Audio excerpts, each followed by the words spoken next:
আমাদের টেকসাইগা ইউটিউব পরিবারে আপনাকে আবার স্বাগত জানাই। আমি অভ্র। আজকে আর একটা টিএসজি নিউজ।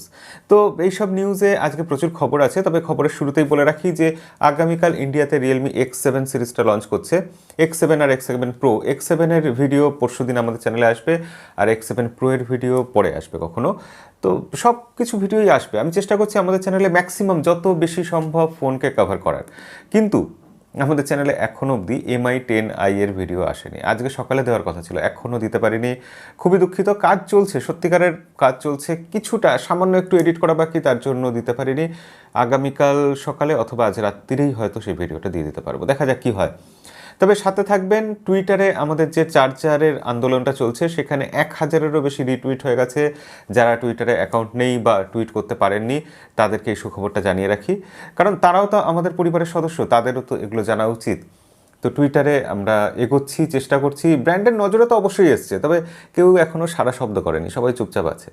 আগামী দিনে এর রিফ্লেকশনটা আমরা সম্ভবত ফোনে দেখতে পাবো। যদি এই ব্যাপারটা সত্যি এগোয়, তাহলে আগামী দিনে বেশ কিছু ফোন আমরা দেখব যেগুলোতে বক্স থেকে চার্জার সরানোর প্ল্যান থাকলেও কোম্পানি হয়তো চার্জার সরাবে না। কিছু না কিছু তো ভালো হবে, পৃথিবীর কোনো কিছু বৃথা যায় না। এনিওয়ে, আজকে টেকনিক শুরু করা যাক। আর প্রচুর খবর আছে। ভিডিও ভালো লাগলে শেষে গিয়ে একটা লাইক করে দেবেন, খারাপ লাগলে ডিসলাইক করে দেবেন। শুরু করা যাক। প্রথম খবরেই বলি যে রেডমি K40 Pro, এই ফোনটা যে আসবে, K40 সিরিজ যে খুব শিগগিরই লঞ্চ করবে আপনারা জানেন। সেই K40 Proতে এবার বিশেষত্ব হচ্ছে যে তার ক্যামেরা। হ্যাঁ, ক্যামেরা তো বিশেষ থাকবেই, কারণ প্রো ভেরিয়েন্ট, এটা আমরা জানি। কিন্তু এখানে ক্যামেরাটা এতটাই বিশেষ যে সেটা যে সেন্সারটা আছে সেটা 1.5 ইঞ্চি, অর্থাৎ 1.5 ইঞ্চি সাইজের সেন্সার হবে। সেন্সারের সাইজটা বুঝতে পারছেন? 1.5 ইঞ্চি। একটা ফোনের মধ্যে অত বড় একটা সেন্সার দেওয়া বিশাল বড় ব্যাপার হয়ে যায়।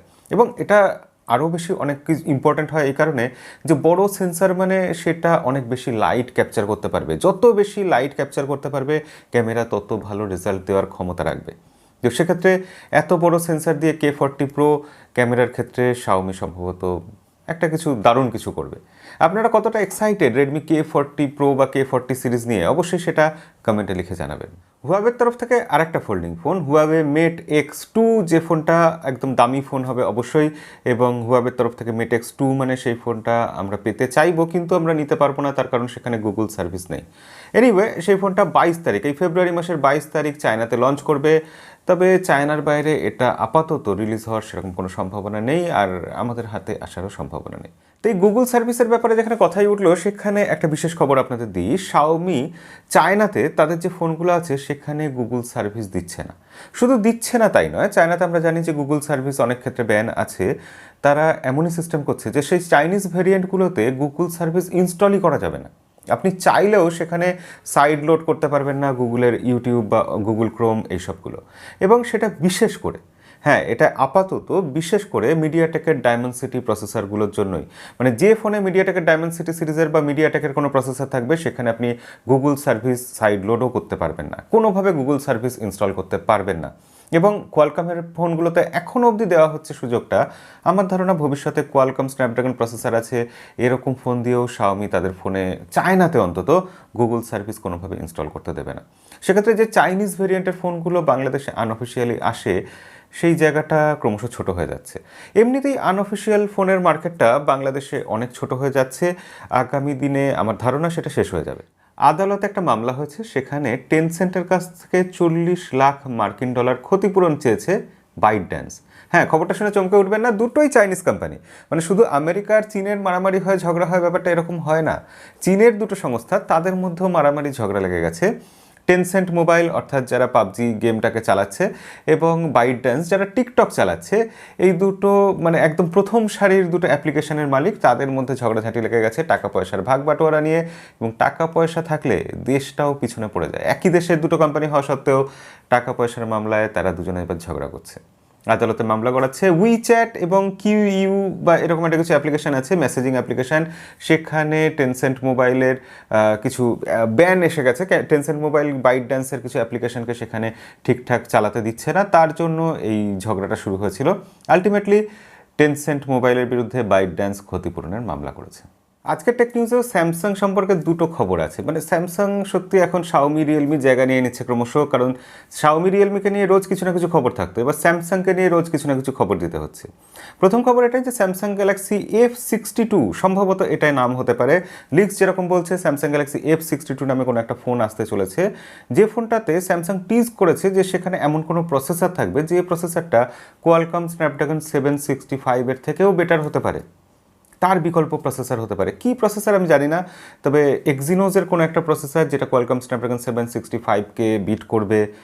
আপনার কি মনে হয়? দেখা যাক নতুন কোনো প্রসেসর হয় কিনা। এবং লিক এটা বলছে যে এই ফোনটার প্রাইস ইন্ডিয়ান প্রাইসিংয়ে যদি ধরি আমরা তাহলে 25,000 রুপির মধ্যে হবে। সেক্ষেত্রে একটা 5G phone, Qualcomm Snapdragon 765G processor, আর কি কি থাকবে ক্রমশ সেগুলো আমরা জানতে পারবো অবশ্যই, এবং সেই সব কিছু আপনাদের জানিয়ে দেবো। আর ফোনটা আসলে অবশ্যই আমাদের চ্যানেলে আমি কথা দিচ্ছি যে রিভিউ আনবক্সিং ভিডিও আসবে। দ্বিতীয় খবর এটাই যে স্যামসাং একটা 200 মেগাপিক্সেল ক্যামেরা সেন্সর নিয়ে কাজ করছে, এবং এটা কোনো খবরই নয়, কারণ এই খবরটা বহু আগে বহু টেক নিউজে আপনাদের বহুবার দিয়ে এসেছি। আসল খবর এটাই যে স্যামসাং এই যে 200 মেগাপিক্সেল ক্যামেরা সেন্সর নিয়ে কাজ করছে, সেটাতে নাকি 16K-তে ভিডিও রেকর্ড করা যাবে। 200 মেগাপিক্সেলেই আমাদের হচ্ছে না, মানে অতটা আমরা নিয়ে কি করবো আমরা জানি না, তারপর আবার 16 মেগাপিক্সেল আমাদের ধরিয়ে দেওয়া হচ্ছে।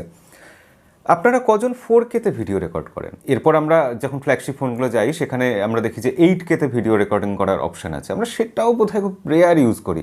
তারপর 16K ভিডিও রেকর্ডিং, আমরা যা চাই না তা সেগুলো আমাদের পকেটে জোর করে ভরে দেওয়া হচ্ছে, এরকম দিন এসে গেল। এবং ZT X30 মনে আছে একটা ফোনের কথা বলেছিলাম আপনাদের, X20 যেটা প্রথম আন্ডার ডিসপ্লে সেলফি ক্যামেরা নিয়ে ফোন এসেছিল, তার সাকসেসর আসবে X30 যেখানে ডিসপ্লের নিচে লুকোনো ক্যামেরা থাকবে এবং যেটা আরও ইমপ্রুভড হবে।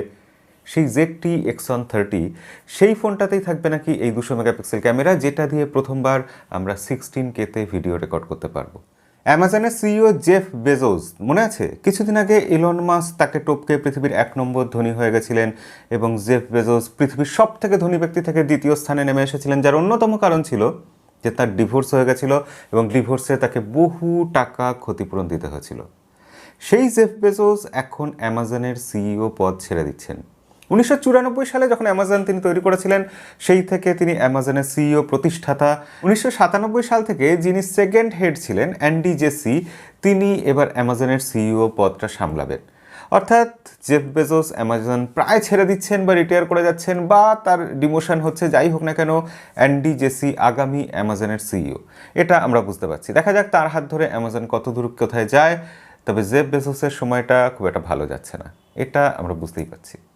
জেফ বেজোসের সময়টা যেরকম ভালো যাচ্ছে না, ঠিক সেরকমই ইলন মাস্কের সময়টাও বোধহয় অতটাও ভালো যাচ্ছে না। ভালো যাচ্ছে অবশ্যই, তবে একটু বোধহয় খারাপের লক্ষণ দেখা যাচ্ছে, কারণ তাদের যে স্পেস এক্স আছে তাদের আবার একটা উপগ্রহ উৎক্ষেপণ যান, যেটা রকেটের মতো আর কি আকাশে গেছিল, সব কিছু টেস্টিং ঠিকঠাক হয়েছিল, সেই রকেটটা আকাশে গিয়ে ফিরে আসার সময় সব ঠিক ছিল, শুধু ল্যান্ডিংয়ের সময় আবারও এবার ক্র্যাশ করে গেছে, বিস্ফোরণ হয়েছে। মানে দ্বিতীয়বার স্পেস এক্সের রকেট পরীক্ষা ব্যর্থ হলো।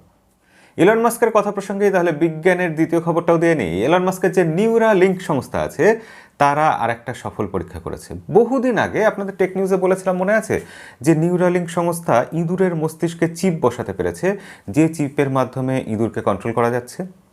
নিউরালিঙ্ক এবার ইঁদুরের পরবর্তী ধাপ বাঁদরের ওপর গবেষণা করেছে, এবং বাঁদরের মস্তিষ্কে চিপ বসিয়ে বাঁদর ভিডিও গেম খেলছে, এই ব্যাপারটাকে তারা পসিবল করেছে। এটা সত্যি সত্যি করে দেখানো গেছে, এবং এটা চিকিৎসা বিজ্ঞানের ক্ষেত্রে অবশ্যই একটা বিশাল বড় সম্ভাবনার জায়গা খুলে দিচ্ছে, কারণ এটার মাধ্যমে যাদের শিরদাঁড়াতে স্নায়ুতে বিভিন্ন রকম প্রবলেম আছে, সমস্যা আছে, তাদের ক্ষেত্রে অনেক সুবিধা হবে। যারা হাত পা নাড়তে পারেন না তাদের ক্ষেত্রে এটা অনেক সুবিধা হবে। সেক্ষেত্রে চিকিৎসা বিজ্ঞানের ক্ষেত্রে এটা ভীষণ বড় একটা পদক্ষেপ, ভীষণ উপযোগী হবে, অনেক মানুষের উপকার হবে। পাশাপাশি একটা আশঙ্কাও জাগিয়ে দেবে যে এর মাধ্যমে মানুষকে কন্ট্রোল করা যাবে কি ভবিষ্যতে সুস্থ মানুষকে বা বিপুল সংখ্যক জনপদকে যদি এইভাবে কন্ট্রোল করা হয় চিপ বসিয়ে, সেটা একটা ভয়ঙ্কর জিনিস হতে পারে, যেরকম আমরা সায়েন্স ফিকশন মুভিতে অনেক সময় দেখি।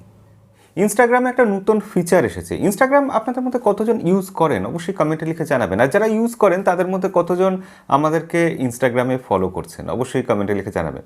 এনিওয়ে, ইনস্টাগ্রামে নতুন ফিচারটা খুব ইন্টারেস্টিং, যে ইনস্টাগ্রামে আপনি যদি কোনো পোস্ট বাই চান্স ডিলিট করে দেন, তাহলে সেই পোস্টটা আপনি আর ফিরে পেতেন না এতদিন। কিন্তু ইনস্টাগ্রাম এবার নতুন ফিচার এনেছে, আপনি সেটিংস থেকে গিয়ে সেই ফিচারটাকে যদি এনেবল করে রাখেন, তাহলে ডিলিট করা ইনস্টাগ্রামের পোস্ট আপনি আবার ফেরত পেয়ে যেতে পারবেন। এরকম অনেক সময় হয় দুর্ঘটনাবশত বা কোনো কারণে আমাদের মুড হলো কোনো পোস্ট ডিলিট করে ফেললাম, পরে গিয়ে আফসোস হয় ইস কেন ডিলিট করলাম, ফিরিয়ে আনলে ওটা ভালো হতো, ওই পোস্টটা থাকা উচিত ছিল, তখন আমরা কিছু করতে পারি না। কিন্তু ইনস্টাগ্রামে এই নতুন ফিচার দেওয়ার ফলে আমরা সেই পুরনো পোস্টটাকে একই রকমভাবে একই অবস্থায় পুরোপুরি রিকভার করতে পারবো, পুরোপুরি আবার একই রকমভাবে পাবলিশ করতে পারবো। এটা একটা ভালো ফিচার মনে হলো, তাই যারা ইনস্টাগ্রাম ইউজ করেন তাদের জন্য আমি এই খবরটা দিলাম। আর আমি আজকে সত্যি সত্যি একটা পোল দেবো, বহুদিন হলো পোল দেওয়া হয়নি, যে ইনস্টাগ্রাম আপনাদের মধ্যে কতজন ইউজ করেন। আজকে শেষ খবরটা তাহলে অ্যাপেলকে নিয়েই হয়ে যাক। অ্যাপেলকে নিয়ে একটাও খবর হয়নি আজকে। তো অ্যাপেল এবং কিয়া কোম্পানি তারা একটা ডিল ফাইনাল করেছে $3.6 বিলিয়ন। ডিলটা ইলেকট্রিক ভেহিকেলকে নিয়ে। তার মানে অ্যাপেলের যে ইলেকট্রিক কারটা আসতে চলেছে সেই ইলেকট্রিক কারের মার্কেটিং করবে কিয়া কোম্পানি। সেক্ষেত্রে অ্যাপেলের ইলেকট্রিক কার যে আসছে এবং খুব শিগগিরই আসছে, সেই খবরটার উপর আর একবার শিলমোহর পড়ল। তো আজকে টেক নিউজে আর বিশেষ কিছু বলার নেই, টেক নিউজ এখানেই শেষ করবো। ভিডিও কেমন লাগলো লাইক করে জানাবেন, খারাপ লাগলে ডিসলাইক করবেন। দেখা হবে পরের ভিডিওতে। আজকের মতো বিদায়।